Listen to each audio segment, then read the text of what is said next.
Hello दोस्तों, आप सभी को RDM info system YouTube channel में स्वागत है। आज की इस वीडियो में हम green VDI 120 ultra think line के बारे में समझेंगे। Green VDI 120 ultra think line क्या है, इसका क्या बेनिफिट्स है और इसको हम कैसे कनेक्ट कर सकते हैं। चलिए पीपीटी की सहायता से हम इसको समझते हैं। What is Green VDI 120 Ultra Thin Client? Green VDI 120 Ultra Thin Client क्या है? This is a lightweight and a small piece of hardware device, so easily mountable on wall and back of monitor. Designed for virtual desktop infrastructure and everything is stored on your main PC, nothing on individual PCs. It supports Windows and Linux. You can use all basic software on this device. जैसे हमने अपने PPT में device का symbol mention किया है, आप देख पा रहे हैं। हमने मॉनिटर के पीछे डिवाइस को इस तरीके से फिक्स किया है और आप इस तरीके से डिवाइस को फिक्स कर सकते हैं। और ग्रीन वीडीआई 120 डिवाइस जो है एक हल्का हार्डवेयर डिवाइस है जिसे आप आसानी से मॉनिटर हो या दीवार हो उसके बैक साइड में आप माउंट कर सकते हैं। इसका बनाने का मुख्य रीजन यह है virtual desktop infrastructure. Virtual desktop infrastructure एक तरीके का ऐसा इंफ्रास्ट्रक्चर होता है जो पीसी तो हमारे सामने होता है, हमें सारे फील इस तरीके से होता है जैसे पीसी हमारे सामने है और हम उस पर सारा अपना डाटा रख रहे हैं। बट इस तरीके का इन्वायरमेंट में हमारा जो मेन सीपीयू होते हैं जिसका हम सर्विस यूज करते हैं या सर्विस को यूटिलाइज कर पाते हैं, ये सारे कहीं और रखा हुआ होता है। इस तरीके का इन्वायरमेंट को हम वर्चुअल डेस्कटॉप इंफ्रास्ट्रक्चर कहते हैं। इस डिवाइस पर आप विंडोज और लाइनक्स के ओएस इजीली ऑपरेट कर सकते हैं। जैसे और इसके साथ ही आप जो भी आपके बेसिक सॉफ्टवेयर है आप इसको इस डिवाइस पे रन कर सकते हैं। चलिए अब इसकी बेनिफिट्स के बारे में बात करते हैं।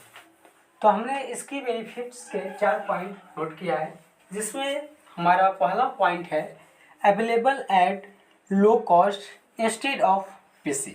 इसका मतलब ये है ये पीसी से कम कीमत पर आसानी से मिल जाता है। हमारा दूसरा पॉइंट है less maintenance. It means no any breakable parts are available in this device, so minimize the cost of maintenance. इस डिवाइस के अंदर कोई भी ऐसा हार्डवेयर कंपोनेंट नहीं है जो टूट सकता है। इसके लिए हमारा जो हार्डवेयर का मेंटेनेंस का खर्च होता है वो कहीं ना कहीं बचता है। हमारा तीसरा पॉइंट है noise free and space saving. हमें नॉइज और स्पेस का भी बचाव करता है। हमारा चौथा पॉइंट है power saving and excellent for company who wish to run basic application and limited use of graphics. इसका मतलब यह है वैसे कंपनी के लिए डिवाइस काफ़ी बेहतर है जो कंपनी बेसिक सॉफ्टवेयर और कम से कम ग्राफिक्स को यूज करना चाहता है। कंपोनेंट के बारे में समझते हैं। तो इसके लिए हमें 5 हार्डवेयर कंपोनेंट की ज़रूरत होते हैं। पहला हार्डवेयर कंपोनेंट जो हमारा है मॉनिटर। दूसरा हमारे पास बीजीए केबल या HDMI केबल होना चाहिए। तीसरी कंपोनेंट जो हमारा है RJ45 पैच कोड। हमारे फोर्थ में कंपोनेंट है नेटवर्क स्विच। यदि आप मल्टीपल डिवाइस यूज करना चाहते हैं तो आपको नेटवर्क स्विच की आवश्यकता है।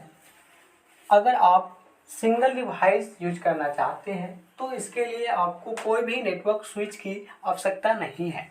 हमारा 5वां पॉइंट है डेस्कटॉप या लैपटॉप। हमारे पास डेस्कटॉप या लैपटॉप होना जरूरी है।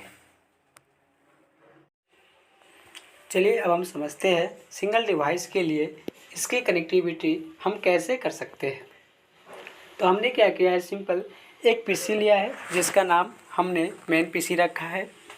इसके साथ हमने एक थिन क्लाइंट डिवाइस लिया है और एक पीसी लिया है जो हमारा मॉनिटर का यूज हो रहा है।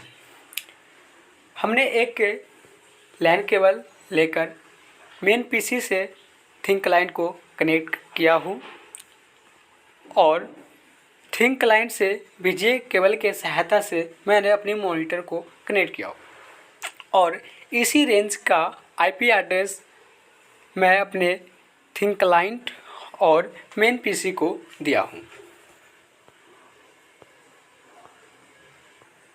अब हम बात करते हैं मल्टीपल डिवाइस के लिए कनेक्शन हम कैसे करते हैं।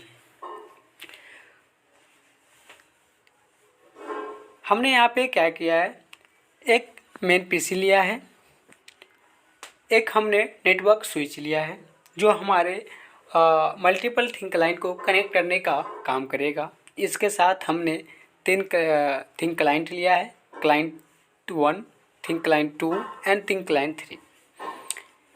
इसके साथ हमने 3 पीसी लिया है, PC1, PC2 एंड PC3 जो हमारा मॉनिटर का काम कर रहा है। हमने एक लैन वायर लेकर मेन पीसी से नेटवर्क स्विच को कनेक्ट किया हूँ।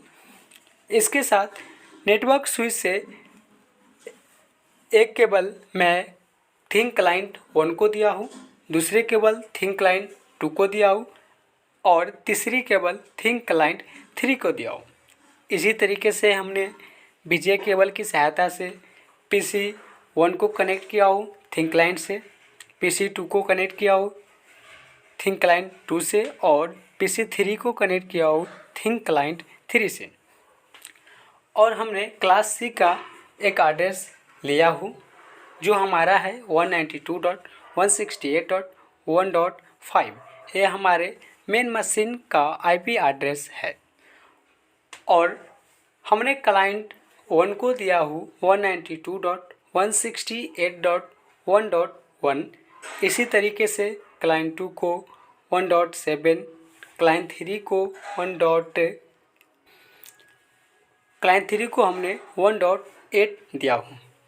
कनेक्टिविटी करते समय आपको इस बात को ध्यान रखना पड़ेगा कि हम जो भी IP एड्रेस यहाँ पे यूज करेंगे या हमारा किसी भी क्लास का हो, इससे कोई फ़र्क नहीं पड़ता है। हम जब भी IP एड्रेस का यूज करें यहाँ पे तो हमारे सारे PC और थिन क्लाइंट एक ही नेटवर्क में होनी चाहिए। इस वीडियो में इतना ही। चलिए नेक्स्ट वीडियो में हम इसके इंस्टॉलेशन के बारे में बताएंगे। आशा है ये वीडियो आपके लिए हेल्पफुल रहा होगा। वीडियो को लाइक करें। इसी तरह के लेटेस्ट वीडियो के लिए चैनल को सब्सक्राइब करें। किसी तरह की क्वेरी के लिए कमेंट करें। Thank you.